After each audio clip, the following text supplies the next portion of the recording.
to this videos? If we make 5,000 likes to this video, we will upload more patriotic news. Thank you. Nancy Pelosi just got some career-shattering news from fellow Democratic representatives. More and more, Democrats have been challenging who is in charge of their failing party. They're considering that they need new leaders, and Pelosi has been desperately trying to defend herself. I am a master legislator. I know the budget to the nth degree. I know the motivation of people. I respect the people who are in Congress. I feel very confident about the support I have in my caucus, said Pelosi. However, several Democratic congressmen have suggested that it is time for Pelosi to go. What we've got to do, not just for our party, but I think for so many American people, is start winning again. Start bringing some balance back to Washington and start winning with leadership that the American people can trust, not the old, tired Democratic partisan leadership, but really a new generation of leaders who are going to put the country first, suggested Representative Seth Moulton, DMAS, on CBS. Former CIA agent Brian Dean Wright also had a lot to say. He recently published an article called "I'm a Democrat but Nancy Pelosi is totally clueless about what Democrats need to do to win." If Pelosi and others like her won't step down, the rebels must make it clear to America's voters that the DC Democrats do not speak for them. Officials like Pelosi have become unresponsive and tone-deaf, pushing failed schemes like a better deal when what American voters want is better leadership, said Wright. It's time that Democrats give voters what they deserve, said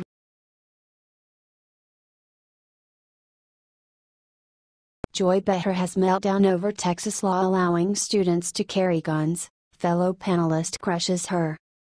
Whoopi Goldberg and Joy Behar completely freaked out over Texas passing a law allowing students to carry guns on campus. However, the more conservative View panelist Jedediah Bila crushed both of them with logic. I'm not a gun owner. And when you study these shootings, what you find out is that a lot of these lunatics, these maniacs, target gun-free zones. You see it all the time. There's stats upon stats. I want those students who have a license to carry, who have gone through the process, who have been approved, to not be sitting ducks in those classrooms, argued Bila. You do know that to get a gun license, you don't have to actually learn how to shoot the gun. I'm telling you, people can go and buy guns and never ever have to go to a gun range, interrupted Goldberg. Statistically, you are more likely to kill another civilian or yourself with a gun. This is part of the insanity that's going on in this country right now, screamed Behar. What about the professors who give you an F? I'd be scared to teach in that class. Behar screamed. Why should a citizen who has gone through background checks, who has gone through the proper protocol. Why should they be sitting there in that classroom. The gun is not the problem, responded B.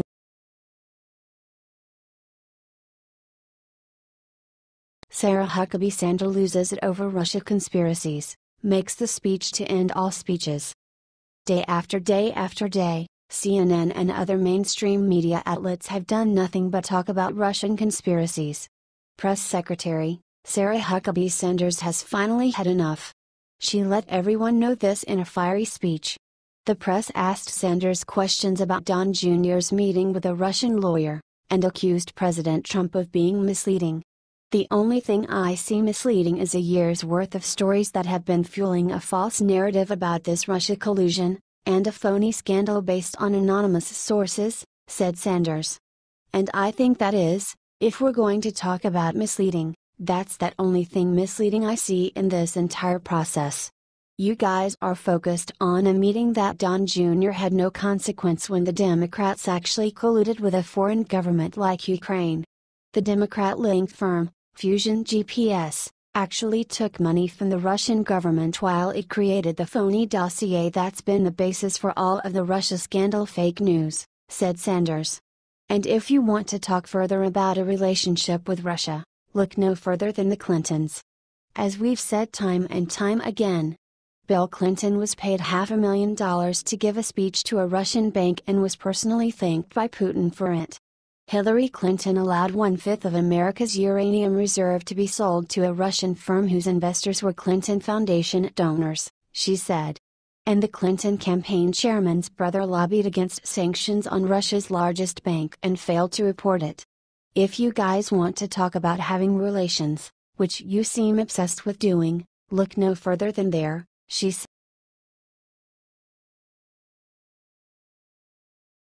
Tucker Carlson crushes Cal exit advocate who wants to export California's middle class. There is a group of people in the state of California who are so horrified that Donald Trump is president that they want California to become its own country. Tucker Carlson interviewed one of these nutjobs, and they turned out to be even crazier than imagined, suggesting that California will export their middle class to the United States and replace them with illegal immigrants. Your state or country or whatever we're calling it now. There's been a massive exodus of middle-class Californians to neighboring states. The numbers are there. You've lost hundreds of thousands making between $100,000 and $200,000 over the past 10 years, and they've enriched Idaho and Montana and even Wyoming and Washington state. If it's such a well-run place, why are the middle class leaving? Asked Carlson. Tucker, you have to look at the bigger picture here. The fifth largest economy in the world. Just repeat that. Say it again. We are the fifth largest economy, argued Shankar Singham, the vice president of the California Freedom Coalition. It's basically the economy of Mexico. You've got a small number of rich people, the tech people, and then you've got a ton of poor people and the middle class is leaving. That's a recipe for instability. You're aware of that, right? Asked Carlson. If everyone in the middle class is leaving, that's actually a good thing. We need these spots opened up for the new wave of immigrants to come up. It's what we do. We export our middle class to the United States. You guys should be thanking us for that, replied Singh.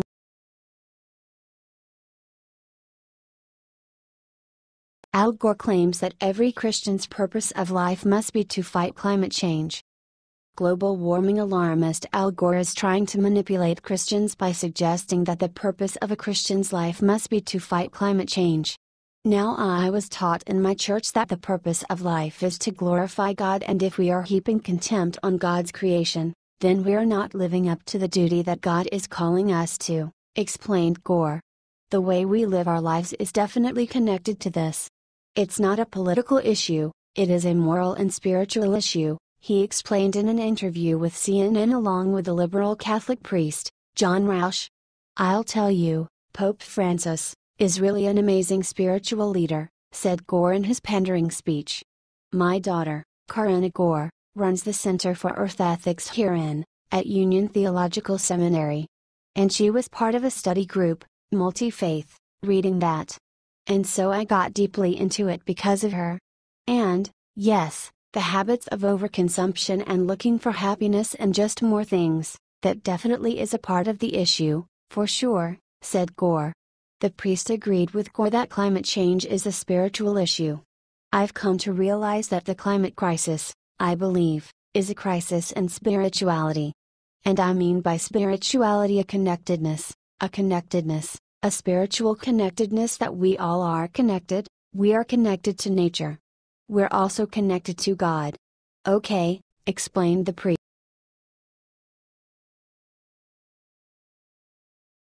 Stabenow launches desperate personal attack against Kid Rock as she loses in the polls. Robert Ritchie, otherwise known as Kid Rock, has decided to run for Senate. It has been controversial, yet poll after poll indicates that Kid Rock is in the lead.